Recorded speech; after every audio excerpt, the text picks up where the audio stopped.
आज राष्ट्रवादी कांग्रेस परिवार में शामिल हुए मान्यवर हमारे डॉक्टर गफ्फार। हा सन्मान आपल्या कुशल नेतृत्वाचा, हा सन्मान आपल्या उत्तुंग कर्तृत्वाचा, हा सन्मान आपल्या निरपेक्ष कार्याचा, हा सन्मान आपल्या असामान्य व्यक्तिमत्वाचा।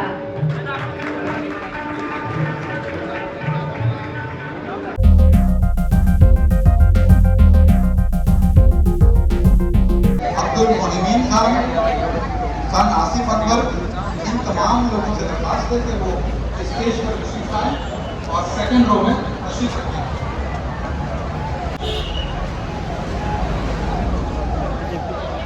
कार्यक्रम होत आहे यासाठी मी अनिता गाडेकर मॅडम यांना असे विनंती करते की त्यांनी स्वागत गीत सादर करून पाहुण्यांचे स्वागत करावे। धन्यवाद मॅडम।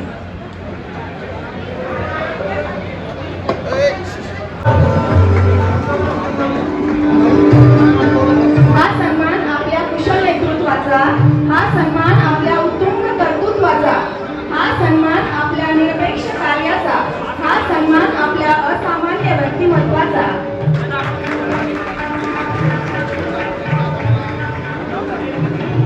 यानंतर माननीय आमदार सतीश चव्हाण साहेब यांचा सत्कार डॉक्टर साहेब करतील अशी मी त्यांना विनंती करते।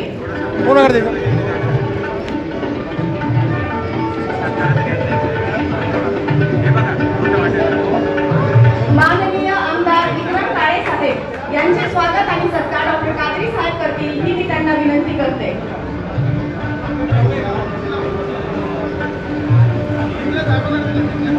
माननीय शहर जिल्हाध्यक्ष अभिजित देशमुख साहेब यांचा सत्कार डॉक्टर कादरी साहेब करतील अशी मी त्यांना विनंती करते।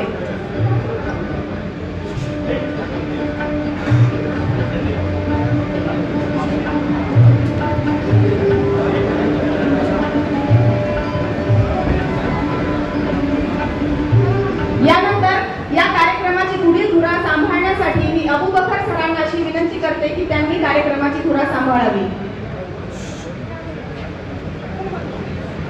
मौजूद स्टेज और सेवक हजरात, एमआईएम पार्टी के दूसरे जिम्मेदार हो जो आज पार्टी में प्रवेश कर रहे हैं, मेरे सामने बैठे हुए बुजुर्गों, दोस्तों, मेरी माओ बहनों, मेरे नौजवान साथियों, अस्सलाम वालेकुम, नमस्कार, जय भीम।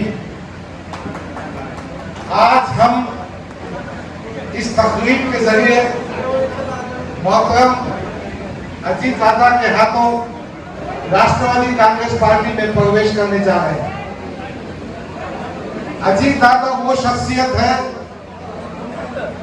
वो व्यक्तिमत्व है जो आज मैं कहूं तो बात यह है, जो पहाड़ों से टकराता है उसे तूफान कहते हैं और जो तूफान से टकराता है उसे अजीत दादा पवार है। एक ही बात कहना चाहता हूं, अजीत दादा राज धर्म को भी समझते हैं, राज धर्म को निभाते हैं और कहीं ना कहीं समाज के तमाम तबकात को इंसाफ देने का काम करते हैं। मैं सबसे पहले मेरी जानिब से एवरेस्ट एजुकेशन सोसाइटी की जानिब से, हमारे तमाम ट्रस्टीज की जानिब से, कॉलेज के प्रिंसिपल्स की जानिब से, स्टाफ की जानिब से कहना चाहता हूं, आज जो एवरेस्ट एजुकेशन सोसाइटी का तनावर कैंपस दिख रहा है, अजीजा ने ग्रामी, ये अजीत दादा की मेहरबानी है। मैं अपने अकीदत के जज्बात आज जहां भी विक्रम काले के नाम भी मंसूब करना, बसंत काले के नाम भी मंसूब करना चाहता हूं। बसंत काले साहब ने 2003 की दिसंबर में मुझे अजीत दादा के पास लेकर गया और कहा कि डॉक्टर को बीएड का एनओसी देना है।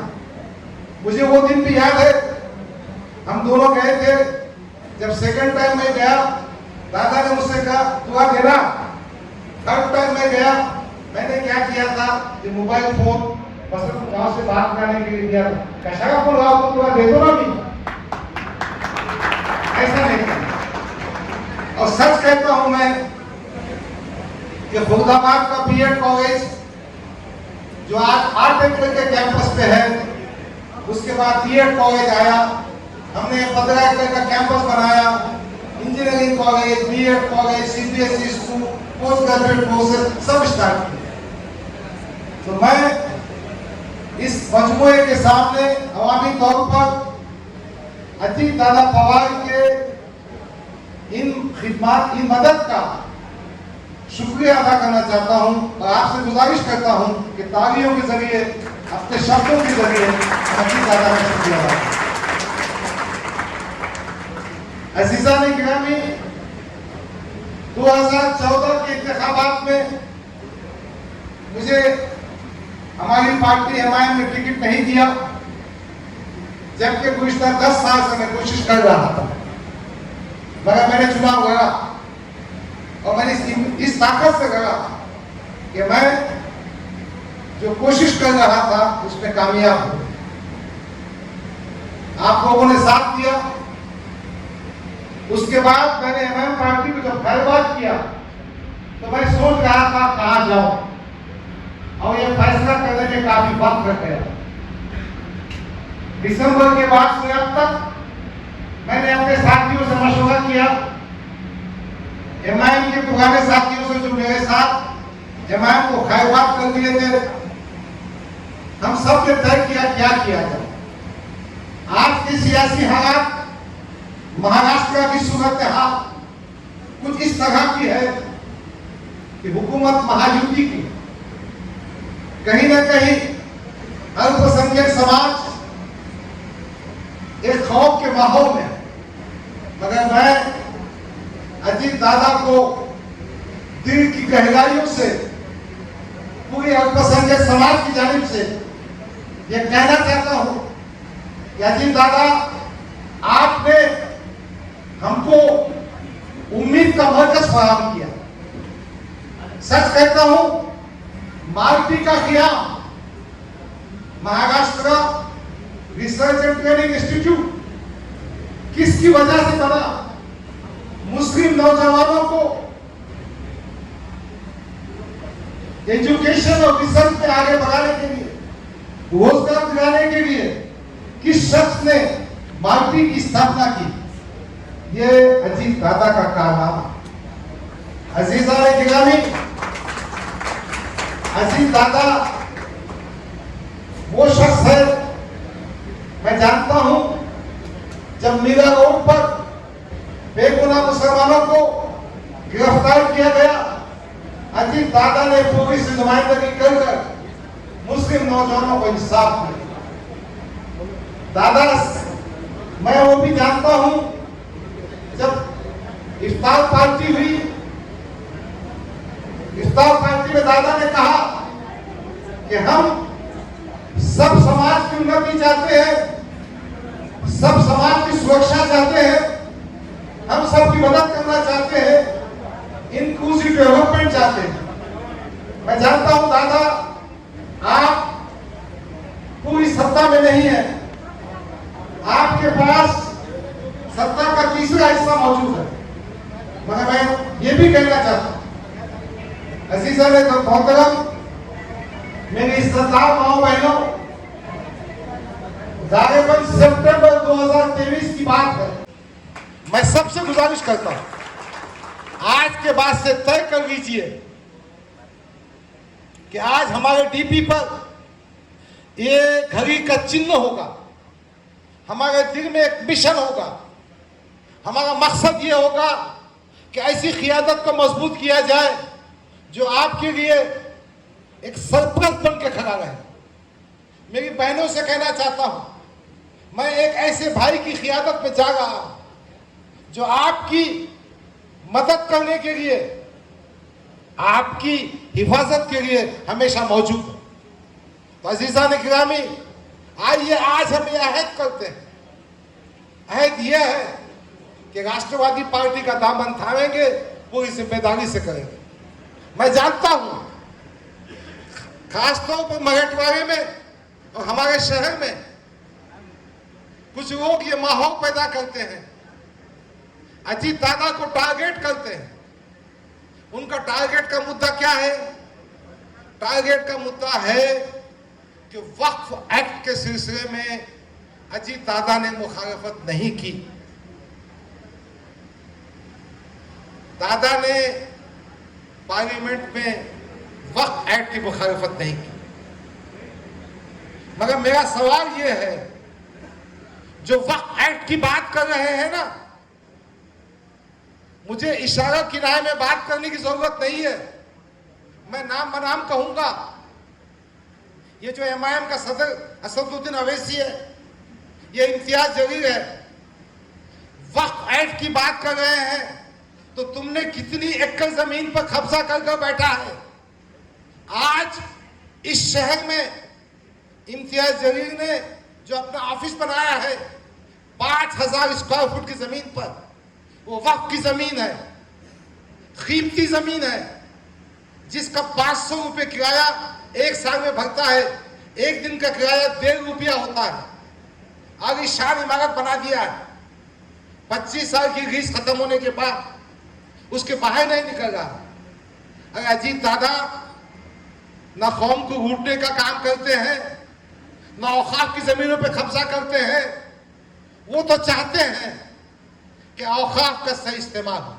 दादा, ये सच बात है कि अगर मुस्लिम कौम को मजबूत करना है तो हमको वक्फ बोर्ड को साफ सुथरा करना होगा। अब तक जो चेयरमैन थे, अब तक जो मेंबर थे, वो मुसलमान ही तो थे। किसने मुसलमानों की जमीनों को लूटा? जो वक्फ के उन्वान पर अजीत दादा पर तनकीद कर रहे हैं, इनका काला चिट्ठा क्या है? यही इम्तियाज जलील औकाफ की जमीन के मसले पर मोर्चा निकालता है, फिर ठंडा हो जाता है, मांडूगी हो जाती है, एडजस्टमेंट हो जाता है। तो आपसे कहना यह है कि ऐसे फिक्सर, ऐसे सेक्सर से मुतासिर होने की जरूरत है। अजीजा ने गिरामी, एक बात और सुन लीजिए। शहर में बातें होती है, मराठवाड़े में बातें होती है, विदर्भ में बातें होती है कि जो एमआईएम से अटैच है वो मुसलमान है। घबराने की जरूरत नहीं, डरने की जरूरत नहीं। हमारे ईमान का फैसला अल्लाह रब्बुल इज्जत करेगा। ये अवैसी को, ये इम्तियाज जलील को कोई अधिकार नहीं। परभनी में असदुद्दीन अवैसी ने भाषण में बोला था कि गफ्फार कादरी गद्दार है। परभनी में कहा था मुनाफिक है, बदकार है, मक्कार है। मैंने डिफेमेशन का केस किया। मैं इस मंच से कहना चाहता हूं, अगर कोई भक्त, अगर कोई चेहरा चपाटा हमको बदनाम करेगा तो हम उसको कानून के दायरे में लाएंगे, अदालत पे खींचेंगे। और मैं आप सबसे कहना चाहता हूं, हम अल्लाह से डरते हैं, अल्लाह से डरेंगे, अच्छे मुसलमान बनेंगे। इस महाराष्ट्र की तरक्की में, इस शहर की तरक्की में, इस मराठवाड़ा की तरक्की में अजीत दादा के साथ काम करें। बहरहाल ये गुजारिश है। अजीजा ने गिरामी, ये वक्त परवेश का है, मुखालिफिन के बारे में कहने का नहीं है। मैं कुछ बातें मैं आपके जहन को साफ करने कह रहा हूं। देखिए, इन जातिवादी मुसलमानों की या उन खुद साख्ता मुसलमानों की बात कैसी होती है मालूम?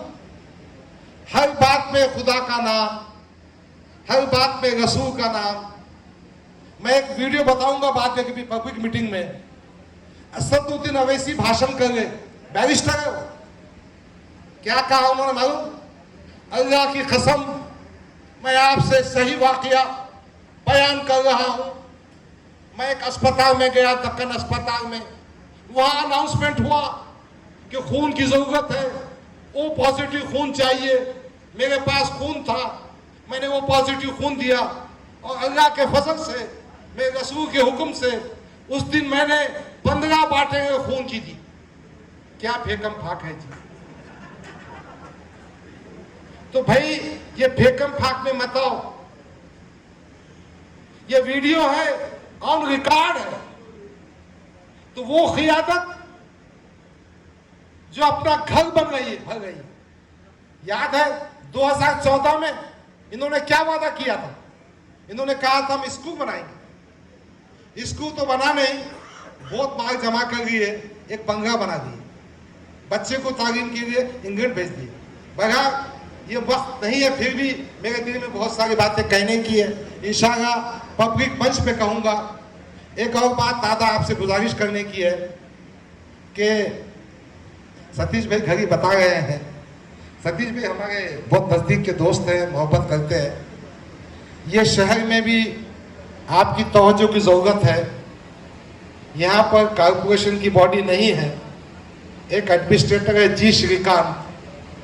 मैंने 2-3 बातें आपसे कहनी है। इस शहर को पीने के पानी का मसला बहुत ज़माने से है और वो मसला कुछ हल नहीं पा रहा है। हमारी अजीत दादा साहब से गुजारिश है कि थोड़ा उस सिलसिले में, आज भी जो नल को पानी आता ना 10 दिन के बाद आता, हमको फिर भी टैंकर से पानी मंगाना पड़ता, गरीबों के बेहाल हो जाते हैं। दूसरा, गुंटेवाली का जो कि डिमोलिशन का ड्राइव चल रहा है। दादा, भारत की सुप्रीम कोर्ट ने नवंबर 2024 में वो जजमेंट की कॉपी मैं आपको देता हूं, डिमोलिशन के बारे में पैन इंडिया, पूरे भारत देश के लिए ऑर्डर्स निकाले हैं और कहा है कि इसका तंत्र पालन होना चाहिए। उसमें उन्होंने कहा था कि ऐसा इंक्रोचमेंट जो पब्लिक रोड पे है, नाले में है, उनको निकाल कर फेंक देना चाहिए। और ऐसा डिमोलिशन, ऐसा कंस्ट्रक्शन जो अनऑथराइज्ड है, उसके लिए प्रोसीजर प्रिस्क्राइब किया था। नोटिस देना, हियरिंग करना, कंपाउंडेबल है कि देखना, नॉन कंपाउंडेबल है तो फिर उसको जवाब देना, वीडियोग्राफी करना, पुलिस को गिजाना। और तीसरा जो था, रोड वाइडनिंग में जो एक्विजिशन के पैसे देना, उसके बाद अक्वायर करना।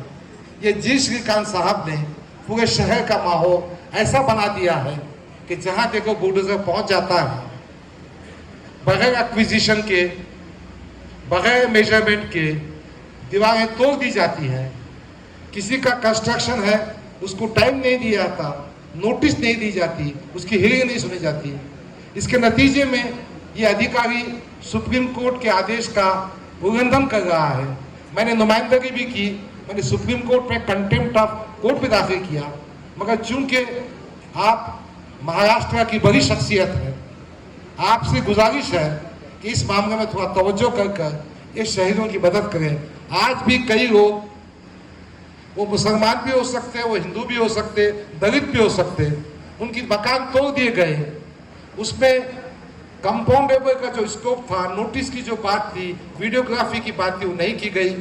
बहरहाल ये गुजारिश है अजीत दादा पवार साहब से। मैं समझता हूँ सतीश चौहान साहब, हमारे अभिजीत देशमुख साहब, विक्रम कागे साहब, सच बात तो है कि विक्रम कागे भी हैं कि वोटर है, यही महानगर पालिका में आते हैं। बहरहाल एक बार फिर मैं अजीत दादा पवार साहब को दिल की गहराइयों से शुक्रिया अदा करता हूं और ये मैसेज देना चाहता हूं मुखालिफिन को, उन तमाम ताकतों को जो अजीत दादा के खिलाफ बात कर रहे हैं। मेरे तन के जख्म न गिन अभी, मेरे तन के जख्म न गिन न अभी, मेरी आंखों में हिम्मत है, मेरी आंखों में हिम्मत थी, हिम्मत है। मेरे हौसलों की उठान देख, जो उठान थी वो उठान आज भी है। हम पूरी ताकत के साथ महाराष्ट्र के सर्वांगीण विकास के लिए अजीत दादा के नेतृत्व में हम काम करेंगे। यही वादा, यही कहने के लिए आपके बीच आया था। शुक्रिया, खुदा हाफिज, अस्सलाम वालेकुम, जय हिंद, जय महाराष्ट्र। सामाजिक, राजकीय, धार्मिक या सर्वच क्षेत्रात बहुआयामीत्व जपणारे, विकासाची कास हाती धरणारे असे ज्यांच्या भाषणाची, मार्गदर्शनाची आपण सर्व वाट पाहत आहोत, असे महाराष्ट्राचे सन्माननीय उपमुख्यमंत्री माननीय अजितदादा पवार साहेब यांना अशी विनंती करते की त्यांनी आम्हाला अमूल्य असे मार्गदर्शन करावे.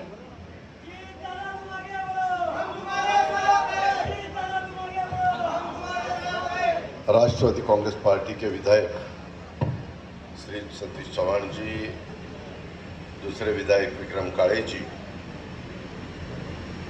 माजी विधायक कैलाश जी पाटिल, सुरेश जी जेतलिया जी, कल्याण जी आखाड़े, मधुकर जी अर्दड़, मोबिन जी सिद्दीकी, अखिलेश शेठ, एकनाथराव जी गवड़ी, सुनील जी मगरे, अभिजीत जी देशमुख, विनोद जी जाधव, कयूम जी शेख, जिसके पक्ष प्रवेश के कार्यक्रम के लिए मैं आज अपने यहाँ आया हूँ, वो अपने सबके साथी डॉक्टर अब्दुल गफ्फार कादरी जी, अजीज खान गनी खान जी, अबू बकर अमोदी जी, अजीम खान जी, हमीद ताबा जी, मसूद खान जी, अकबर खान जी, अलीम बेग जी, फिरोज खान जी, सुरेश बेकरी जी, शेख महमूद जी, शेख रुस्तम जी, शेख सलारुद्दीन बागवान जी, सभी मेरे भाइयों बहनों और साथियों, सभी मेरे मीडिया के लोग, मैं शुरू में एक आपको कहना चाहता हूँ, ना पूछ जमाने की हमारी पहचान क्या है, हमारी पहचान तो सिर्फ इतनी है कि हम सब सारे हिंदुस्तानी हैं। साथियों, हम सब राष्ट्रवादी कांग्रेस पार्टी में काम कर रहे हैं। 25 साल हो गए पार्टी जब ये नई बनाई, 10 जून 1999 में, और अभी उसको 25 साल हो गए। वक्त तो रुकता नहीं, वक्त तो आगे जाता है, हमें भी रुकने नहीं देता, अपने को काम करना। पर हम सभी लोग शिवशाहू फुले अम्बेडकर की विचारधाराओं से आगे जाना चाहते हैं। पार्टी की रचना शुरू में वैसी ही रही है। स्वर्गीय यशवंतराव चौहान साहब के जो विचार थे कि जो सभी को साथ लेके आगे जाना चाहिए, उसी हिसाब से हमारा पूरे महाराष्ट्र में काम चालू है। मैं हो या प्रफुल्ल पटेल हो या सुनील तटकरे जी हो या छगन भुजबल साहब हो, नवाब मलिक साहब हो, हसन मुशरफ साहब हो, धनंजय मुंडे जी हो, बहुत सारे हमारे साथी माणिकराव कोकाटे जी हो, दत्ता भरणे जी हो, अदिति तटकरे जी हो, बाबा साहेब पाटिल जी हो, सब हम और हमारे सारे विधायक विक्रम, सतीश, बाकी साथी यही काम करना चाहते हैं। अपने को पार्टी बढ़ाना है। आने वाला चुनाव लोकल बॉडीज का चुनाव है, जिला परिषद, तालुका पंचायत, नगर पालिका, महानगर पालिका, इसका सबका चुनाव। करीबन 8 साल हो गए चुनाव नहीं हुआ। मुझे याद है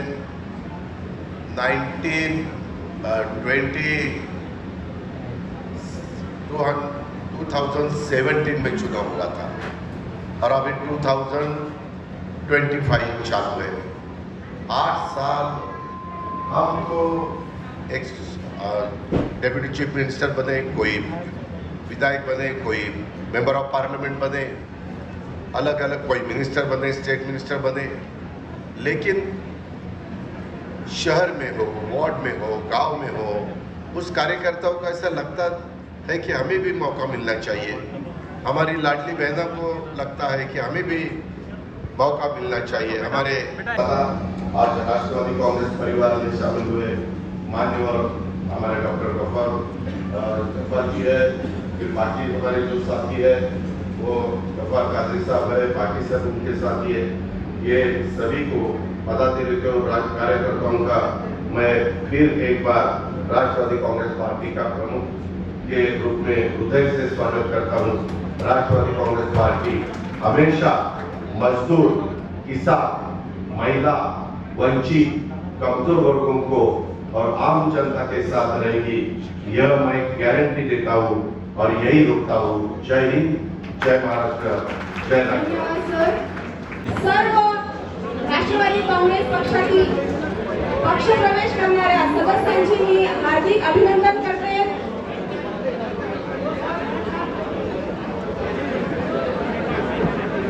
लाडकी बहीण योजना